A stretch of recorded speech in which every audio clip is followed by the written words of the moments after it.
सभी बच्चों को मेरा नमस्कार।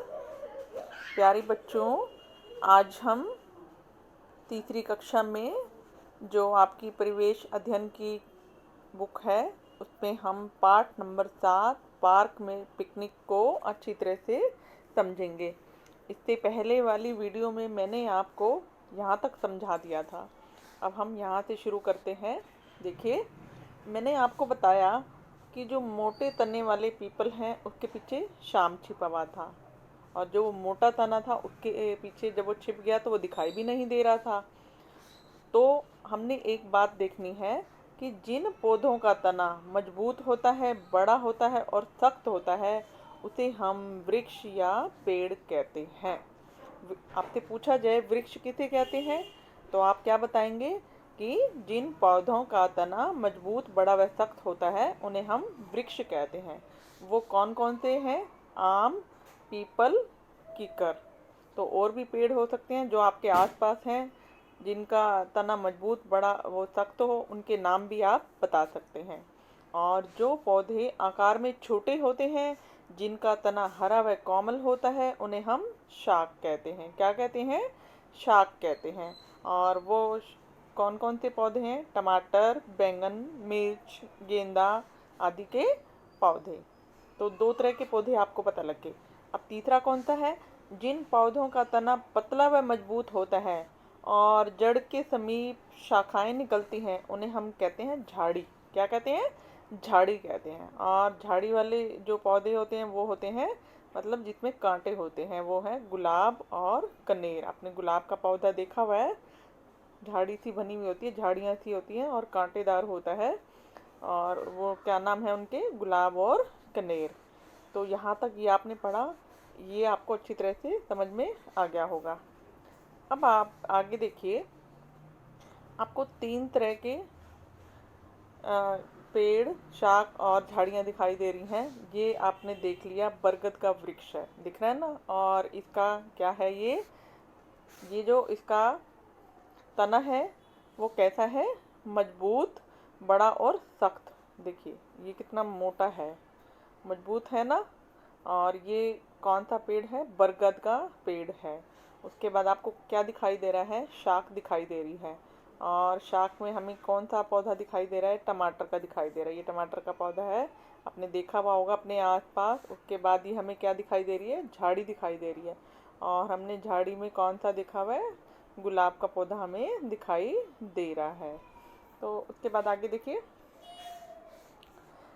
आप अपने आसपास स्कूल में उगे हुए पेड़ पौधों को देखें और अपनी लंबाई से उनकी तुलना करनी है आपने। और ये देखिए आपकी लंबाई से छोटे पेड़ पौधे, आपकी कितनी लंबाई है? आप अपनी हाइट देखिए, उनसे छोटे कौन कौन से पेड़ पौधे होते हैं? गेंदा, गुलाब, तुलसी, सदाबहार, मूली का, टमाटर का, भिंडी का, बैंगन का। ये आपने अपने आसपास जरूर देखे होंगे जो आपकी लंबाई, आपके हाइट से छोटे पेड़ पौधे हैं। और इस तरफ कौन से हैं जो आपके हाइट से बड़े पेड़ पौधे हैं? अब ये देखिए इधर, यहाँ देखिए, ये आपकी हाइट से कितना बड़ा है? ये वाला, ये आपकी हाइट से बड़ा है और ये आपकी हाइट से छोटा है, ठीक है? और ये आपकी हाइट से बड़ा है। तो आपको समझ में आ गया? मान लो आपकी हाइट इतनी है, ये छोटा और ये बड़ा, तो ये आपको अच्छी तरह से समझ में आ गया होगा। और अब यहाँ बड़े पेड़ पौधों के मैं नाम पढ़ रही हूँ। सफ़ेदा, शीशम, पीपल, नीम, जामुन, अमरूद का पेड़, अशोका का पेड़ और आम का पेड़। और भी जो पेड़ आपके आसपास हैं, आप उनके भी नाम बता सकते हैं।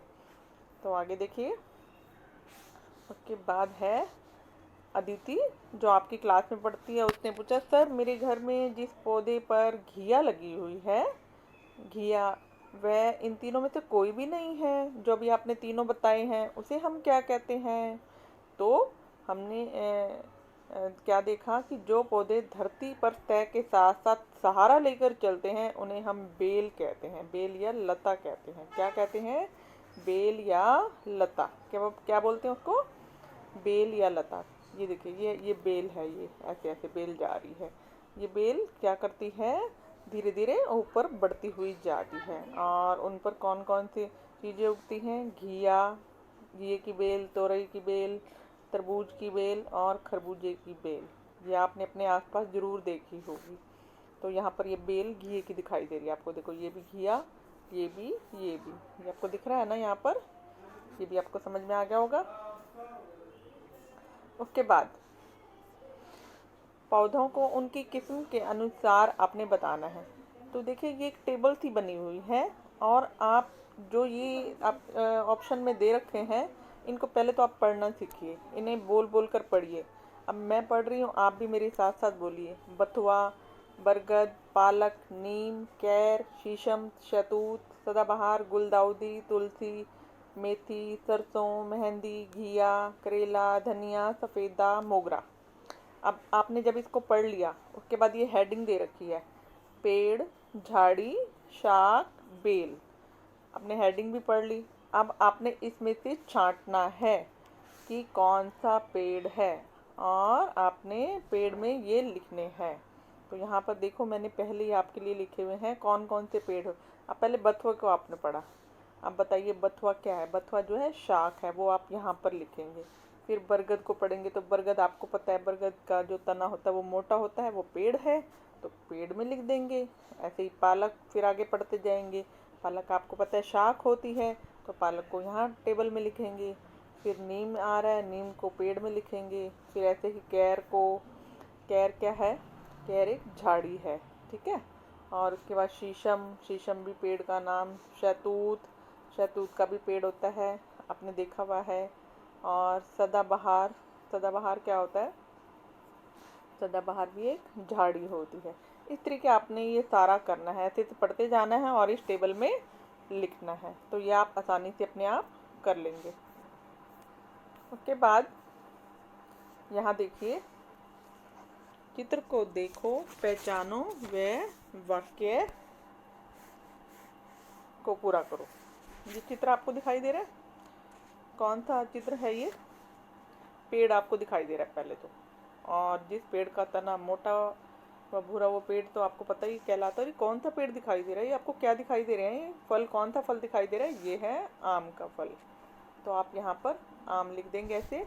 आम पेड़ का तना मोटा और भूरा होता है। उसके बाद दूसरा चित्र देखिए आप। ये आपको क्या नजर आ रही है? ये है बेल। क्या है ये? बेल। और ये देखिए ऊपर चढ़ती जा रही है ना सहारे पे। तो यहाँ क्या यहाँ क्या लिखेंगे? बेल सहारे से दीवार पर चढ़ती है। और आपके आसपास बेल जरूर होगी, आपके घर के आसपास। आप देखो वो कैसे धीरे धीरे अपने आप ऊपर चढ़ती हुई जाती है। तो ये दोनों समझ में आ गए। यहाँ पर आप क्या लिखेंगे? बेल, ऐसे। क्लियर? उसके बाद आगे देखिए, डोर भी है आपके सामने तो। और ये तो आपको बहुत अच्छी तरह से याद हो गया। गुलाब का फूल देखते ही आपको पता लग जाएगा गुलाब क्या है? एक झाड़ी है। और यहाँ पर आप क्या लिखेंगे? गुलाब लिख देंगे, ठीक है। उसके बाद ये आपको क्या दिखाई दे रही है? ये आपको तो हरी हरी घास दिखाई दे रही है ना। घास तो आप सबने देखी हुई है। और घास किस में उगती है? बगीचे में उगती है। और वो क्या कहलाएगी? शाक कहलाएगी। ये भी आपको क्लियर हो गया होगा। तो बच्चों, इसी वीडियो में हम इतना ही समझेंगे। इसे आप फिर से देखिए। पाठ एक बार आपने ध्यान से सुन लिया और ध्यान से पढ़ लिया, तो आपसे कोई भी प्रश्न पूछा जाए आप आसानी से बता देंगे। तो वीडियो को आप एक बार आप अगर ध्यान से भी सुन लेते हैं, तो आपके पेपर में कोई भी प्रश्न आता है तो आप उसका उत्तर आसानी से कर पाएंगे। तो अगली वीडियो में मैं आपके आगे के पाठ को समझाऊंगी।